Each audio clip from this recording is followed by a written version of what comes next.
What's going on? We back with the Boxing Clinic and more. It's your boy CJ Goodfella.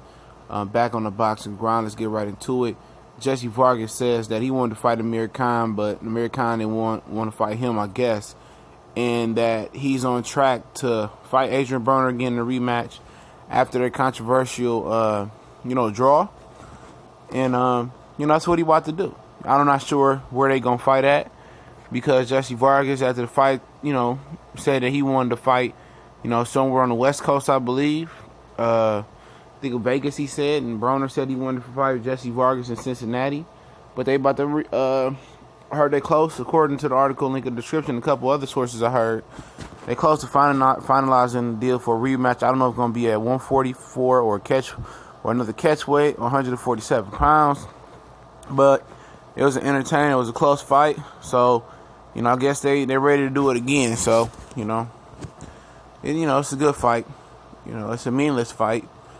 Because, neither one of them motherfuckers gonna do shit to Earl.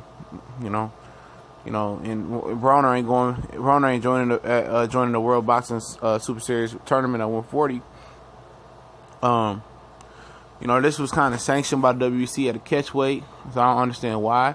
I know Vargas is number 3 in the WBC rankings, and he could be in line for a mandatory title shot versus the Danny Garcia-Sean Porter winner. So, I don't think it's fair that Broner, who's got it coming up for 140 and coming off a loss from Mikey Garcia, if he beats Vargas, to get in line for a title shot versus Danny or Sean Porter, because I don't want to see that. Before I see Earl the True Spence, fight Danny and the Sean Porter winner, or the Jessie Vargas fight, But, WBC is funny with their mandatories, man. They call them when they're ready to call them. So just because you're number one doesn't make you a mandatory. But it was a nice little build-up.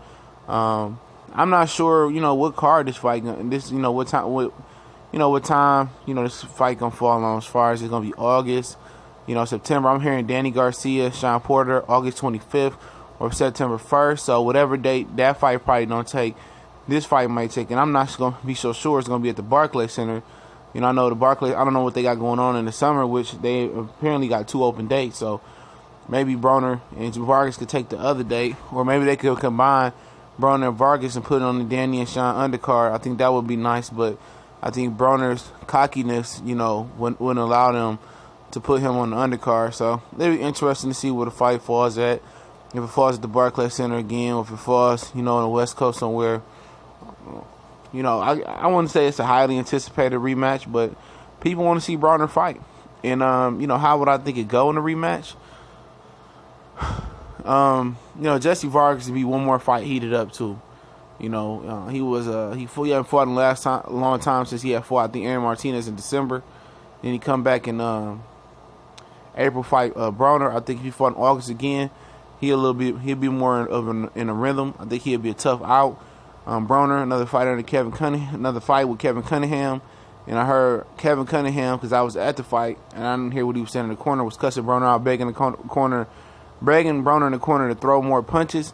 And I just simply think Broner can't throw more punches. I think, not only did Marcus Madonna make him gunshot, but he was never a guy that threw a lot of value. He was a guy that took his time and just pop shot it, and that was him. So I would probably get an edge to Jessie Vargas, even though I thought Broner won the first fight. I think Broner is closer to being done than still being a solid fighter. So I'll probably get an edge to Jessie Vargas off top. Don't mean that, I would pick Jessie Vargas ultimately to win the fight. But right now, I'll give him the edge. I think he'd be more of a groove, more of the rhythm. And I think he come better prepared and more in shape to beat Broner this time and know what he got to do. But he's just not a big puncher, man. And that's the problem. Broner is a bigger puncher than him.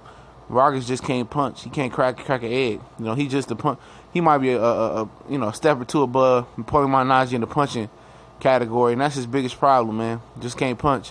When you can't punch, you gotta do everything extra to get the judges, approval and get the judges' eye. So we'll see what he can improve on. I didn't see a whole lot of improvement with Mike the Body Snatcher McCullum, but I guess that was their first fight. So let's see what they do, man. Let's see what AB brings to the table. See what him and Kevin Cunningham can bring to the table in a rematch. I think it's a good fight, and we'll see where Showtime chooses to put it on. So it's your boy TBC and more. We on to another one. We gone.